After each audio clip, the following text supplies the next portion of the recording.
Hello everyone, I am Ved Prakash Pandey from Biomentos Biology classes. Today we are going to talking about comparison between homology and analogy. What is divergent evolution and what is convergent evolution? What is homologous organ and what is analogous organ? So guys, first of all, what is the difference between homology and analogy? Homology means similar origin, मतलब common ancestor से create होने वाला जो भी groups है या जो भी एनिमल्स हैं वो होमोलॉजी में या होमोलॉगस ऑर्गन उनके बॉडी में प्रेजेंट होते हैं. Similar origin means common ancestor and different function, उनका फंक्शन डिफरेंट होता है. जैसे कि एग्जांपल मैंने लिख रखा है, Human, whales, bats and cheetah are shares similar bones pattern of forelimbs. Forelimbs में जो humerus, radius, ulna, carpel, metacarpal and phalanges जो होते हैं वे होमोलॉजी के एग्जाम्पल हैं जो कि ह्यूमन में, व्हेल में, बैट्स में, चीता में प्रेजेंट होते हैं.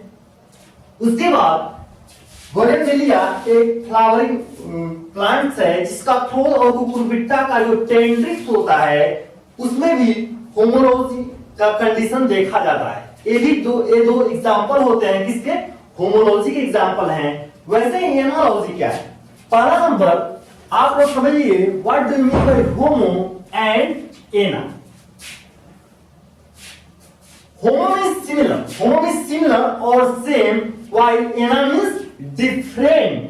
So homology means similar origin but different function, while analogy means different origin but similar functions.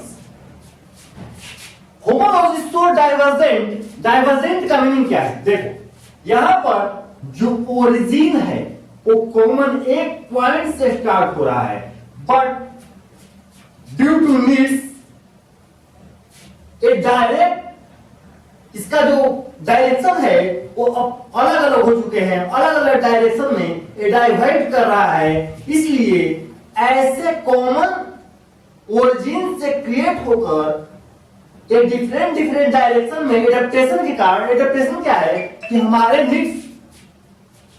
Needs के अकॉर्डिंग, जो हमारे में टाइम के अकॉर्डिंग चेंजेस आते हैं वही एडेप्टेशन है. चाहे नेचर के अकॉर्डिंग हमारे में चेंजेस आ जाए वो भी एडेप्टेशन है. नेचर के एंगेस्ट में अगर हमारे बॉडी में कोई भी चीज हो रहा है नेचर में हम एग्जिस्ट नहीं कर पाएंगे. ये सारे जो कंडीशन है. तो डाइवर्जेंट इवोल्यूशन क्या होता है? The same structure developed along different direction due to adaptations to different needs. अलग अलग सारे ऑर्गेनिज्म का जो रिक्वायरमेंट होता है वो अलग अलग स्पीशीज का रिक्वायरमेंट अलग अलग होता है. इसलिए जो डाइवर्जेंट इवोल्यूशन है इसमें एडेप्टेशन वो नेचर के अकॉर्डिंग कैसे अपने को ढाल पाएगा, नेचर में कैसे एग्जिस्ट करेगा, उसके लिए उसके बॉडी में एडेप्टेशन. जैसे कि मान लीजिए अभी कोरोना वायरस से लड़ने के लिए हम लोगों की बॉडी में जो इम्यूनिटी एंड विटामिन डी की रिक्वायरमेंट है, अगर इसी में जो व्यक्ति अपने इम्यूनिटी को स्ट्रॉन्ग कर गया वो बच जाएगा, और जो जिसका इम्यूनिटी बिल्कुल वीक है वो कोरोना वायरस के कारण मारा जाएगा. कंडीशन क्या है? कंडीशन ये है कि उसकी इम्यूनिटी नेचर के अकॉर्डिंग है या जो कोरोना वायरस आया है उसके अकॉर्डिंग है, इसलिए वो एग्जिस्ट कर पाया. वही यहां पर बात है, the same structure developed along different direction due to adaptation to different needs. अलग अलग नीड्स होने के कारण उनमें जो एडेप्टेशन हुए उसी के कारण ओरिजिन तो उनके सिमिलर थे लेकिन उनके फंक्शंस अलग अलग होते गए. ठीक है, यहां पर आप लोग एग्जांपल भी याद कर ले, एनसीईआरटी का एग्जांपल दिया हुआ है. दूसरी बात आपको एनालॉजी बात करते हैं. एना का मतलब डिफरेंट, एना का मतलब किसी भी बायोलॉजिकल टर्म के आगे अगर ए लग जाए, एन लग जाए तो उसका डायरेक्ट मतलब क्या होता है? नो। बट यहाँ पर एना का मतलब क्या है? डिफरेंट, मीन्स डिफरेंट ओरिजिन, मतलब इनके कॉमन जो एंसेस्टर रहे हैं वो कॉमन नहीं रहे हैं, बट इनमें भी एडेप्टेशन के कारण, इनमें सिमिलर एडेप्टेशन के कारण जो फंक्शन है सेम हो गया। ठीक है, ये analogy so convergent evolution means development of similar adaptive functional structure in unrelated groups of organisms. Development of similar adaptive functional structures in unrelated group of organism. इसका एग्जाम्पल क्या हो जाएगा? Potato and sweet potato. पहला number एक बात समझ लीजिए, यहां पर देखिए ओरिजिन, मैं ओरिजिन की बात कर ले रहा हूं, इनका ओरिजिन देखो, ये भी अलग अलग एंसेस्टर से आए हुए हैं, लेकिन इनके फंक्शनल रिक्वायरमेंट सेम है। इनमें इस कारण से एडेप्टेशन हो रहे हैं, और एडेप्टेशन के कारण डिफरेंट डायरेक्शन से आने के बावजूद भी एक कॉमन और एक पॉइंट पर यहां पर मिलता हुआ दिख रहा है। एक कंडीशन मैंने एक डायग्राम के थ्रू इसको रिप्रेजेंट करने की कोशिश किया है कि what difference between analogy and homology. तो यहां पर जो बात है कि अलग अलग डिफरेंट डायरेक्शन से आकर एक पॉइंट पर जो इनका फंक्शन रिक्वायरमेंट पूरा हो रहा है, इसी कारण से कॉन्वर्जेंट, एक पॉइंट पर जाकर मिलना, ऐसा इवोल्यूशन जो होता है उसको क्या बोलते हैं? Convergent evolution.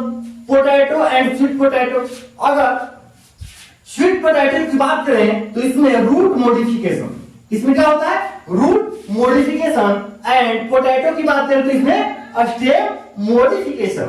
ट्विंपल्स of penguin bird, ये बर्ड से बाबू, एंड डॉल्फिन्स, डॉल्फिन्स किसमें आता है? मैमल्स में आता है। तीसरा एग्जांपल क्या है? Wings of bad birds are analogous to wings of insect. जो बटरफ्लाई के जो इंसेक्ट है, बटरफ्लाई के जो विंग्स हैं वो एनालॉगस होते हैं किससे? बैट से और बर्ड से। कंडीशन समझ में आ रहा है? तो ये रहे homology and analogy, divergent evolution and convergent evolution. अब रही बात होमोलॉजी और homologous organ, analogy and analogous organ में क्या डिफरेंट है? अब वैसे ऑर्गन जो कि होमोलॉजी में जितने भी रिक्वायरमेंट है उसको फुलफिल कर दे, उसको होमोलॉगस ऑर्गन बोलते हैं, जैसे कि इन ऑर्गेनिज्म का ऑर्गन।